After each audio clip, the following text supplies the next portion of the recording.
There's a common misconception that skills are disregarded in the TAB classroom. Well, I like to argue that skills are infused throughout my room for a few different reasons. First of all, the word skill basically means the ability to do something well or have expertise. The word technique is a way of carrying out a task. So, if we expect our students to do something well, they have to do something along the way. So let's see what they're doing along the way.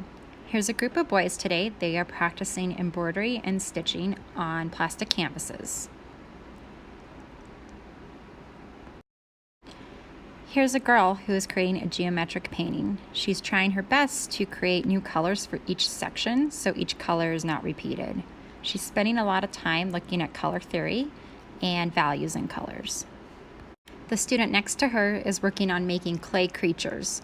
She spent a lot of time in her sketchbook studying the forms of each creature, if they needed a sphere body or cone ears, so she's working on recreating those forms in her clay. This next student is working on creating a farm. You can see here that she's creating her sheep for her farm. Her current challenge is whether or not to build feet for her sheep or build a base to put them on. So she's currently working on that.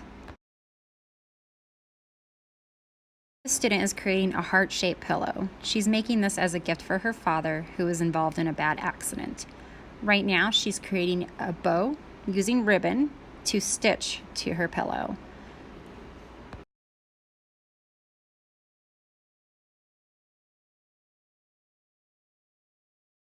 These next two students are working on painting landscapes. We spent some time talking about depth of space and creating a background, middle ground, and foregrounds for their paintings.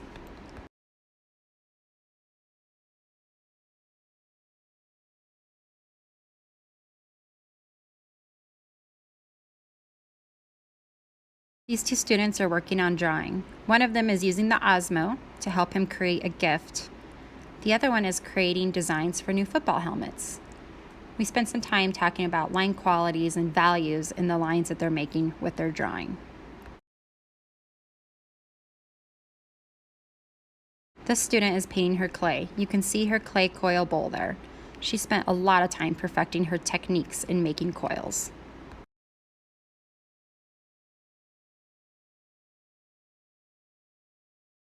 Here's another sewing student. At this point, she was a little frustrated because she did a whippet stitch around her pillow, and she was worried that it was a mistake. But I helped her and showed her the difference between a whippet and a running stitch. The last student is working on a plaster sculpture. She spent a whole day creating little wire models and deciding on a gestural pose to use for her final. So, what do students do along the way? They practice. Each have their own challenges, critical thinking, and problem solving that they need to approach in their projects. But hopefully you can see that skills are everywhere. The best part about my room is celebrating each and every student when they have their own personal growth.